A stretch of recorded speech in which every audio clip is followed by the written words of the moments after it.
పర్యావరణ పరిరక్షణకు గాను మొక్కలు నాటే కార్యక్రమంలో అందరూ భాగస్వాములు కావాలని కలెక్టర్ పిలుపునిచ్చారు. ఆంధ్ర యూనివర్సిటీలో నిర్వహించిన వన మహోత్సవ కార్యక్రమంలో ఆయన చీఫ్ కన్సర్వేటర్ శ్రీధర్తో కలిసి మొక్కలు నాటారు. ఈ సందర్భంగా మాట్లాడుతూ చాలా సంవత్సరాల తర్వాత మనం కార్యక్రమాన్ని మళ్ళీ మనము ప్రారంభించడం జరిగింది. దానికి శ్రీకారం చుట్టే విధంగా ఈరోజు ఈ వన మహోత్సవం విశాఖపట్నం జిల్లాలో విశాఖపట్నం నగరంలో మనం జరుపుకుంటున్నాము. ఇప్పుడే చాలామంది మాట్లాడారు ఎంత damage as humanity we have cause to the environment అని. దాని యొక్క ఇంపాక్ట్ని ఎవ్రీ డే వీఆర్ ఎక్స్పీరియన్సింగ్. మీరందరూ పేపర్లో చదివి ఉంటారు. మొన్నే కేరళ రాష్ట్రంలో వయనాడులో ఒక పెద్ద ప్రమాదం జరిగింది. Huge landslide happened and hundreds of people lost their lives. Do you know what is the cause for that accident, or rather the natural calamity? It is because of indiscriminate felling of trees, because of the development in the ecologically sensitive area. Western Ghats ni manam ecologically sensitive area ani eppudu nunchi maatladutunnamu, but danni rakshinchukodaniki manam ettuvanti చర్యలు తీసుకోలేదు.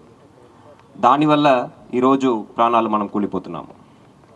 మొన్న ఒక 10 రోజుల క్రితం మీరందరూ పేపర్లో చదివి ఉంటారు, because of sea level rise some of the cities are going to be under the sea in the next 100 to 150 years. Do you know Vizag also, some parts of it will be under the sea if the prediction goes right? How many of you read it in paper? So that is the kind of impact which is happening because of climate change. ఈ climate change అనేది over night జరిగేది కాదు. Since it is happening not in front of our eyes, మనకి దాని గురించి realisation రావట్లేదు. మనం చేసే డ్యామేజ్ గురించి రియలైజేషన్ రావట్లేదు. Unless something happens personally, our tendency is ఎవరికో జరిగింది కదా, ఎక్కడో జరిగింది కదా అనే ఒక ఇమేజ్లో మనం ఉన్నాము. That should go. This climate change is going to impact each and every one of us badly. Be it the adverse weather conditions వల్ల మాన్సూన్ ప్యాటర్నే మారుతుంది అంటున్నారు. మాన్సూన్ ప్యాటర్న్ మారితే న్యాచురలీ రైతులు ఇబ్బంది పడతారు, మన పంటలు పండవు. దానివల్ల we will not be able to have food security లేకపోవడం వల్ల చాలామంది ఇబ్బంది గురి కావచ్చు, దానివల్ల అన్రెస్ కావచ్చు. The entire society will collapse if you don't take care now. So now is the moment to arise and awake. సో దానికి ఒక small step is what we are doing now, this plantation drive as part of the Vana Mahotsavam. ఇక్కడ వనం అనేటప్పటికీ అందరికీ గుర్తు వచ్చేది some forest, reserve forest or some forest. వనం need not be in a remote place. It can very well be within your locality. మీ పరిధిలో, మీ స్ట్రీట్లో మీరు పార్క్లో ఖాళీ స్థలాల్లో మొక్కలు పెంచవచ్చు, మీ ఇంటి ముందు మొక్కలు పెంచవచ్చు. That will serve lot of purpose. It will reduce the temperature.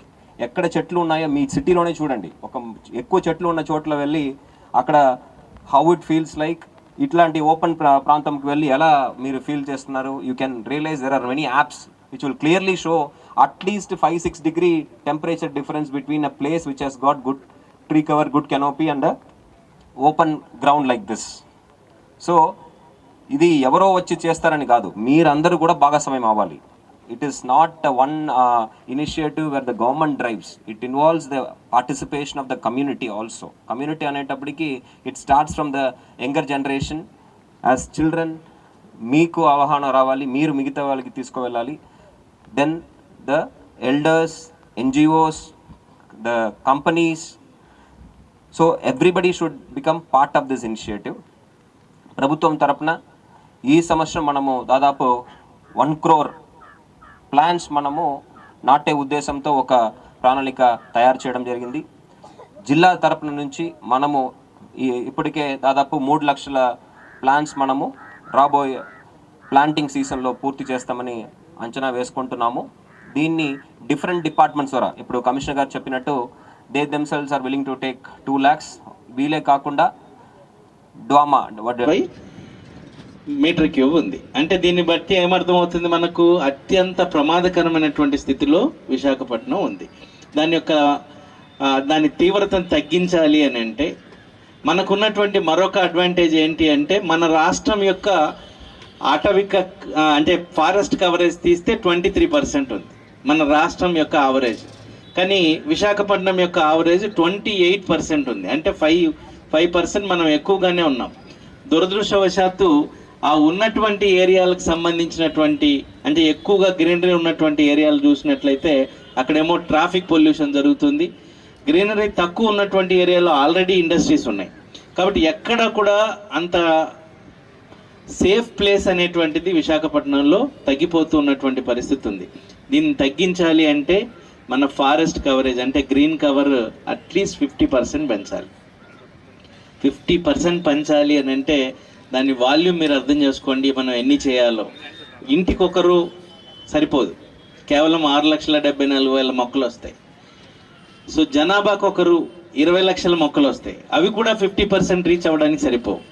ఎంత మనం ఒక ఉద్యమం లాగా ఒక రెవల్యూషన్ లాగా ప్లాంటేషన్ చేయకపోతే సమీప భవిష్యత్తులో మీ భవిష్యత్తుకే అత్యంత ప్రమాదకరమైనటువంటి వాతావరణ పరిస్థితులు వస్తాయి. సో ఇది మీరు గుర్తుంచుకోవాలి.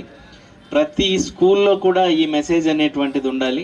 దీన్ని దృష్టిలో ఉంచుకొని మొక్కకు ఇవ్వాల్సినటువంటి ఇంపార్టెన్స్ మీరు పాత రోజుల్లో చిప్కో ఉద్యమం అని జరిగింది. ఒక మొక్కని కొట్టడానికి వెళ్తే ఆ మొక్కని కౌగిలించుకొని కాపాడుకున్నటువంటి ఉద్యమాలు ఉన్నాయి. సో అది ఒక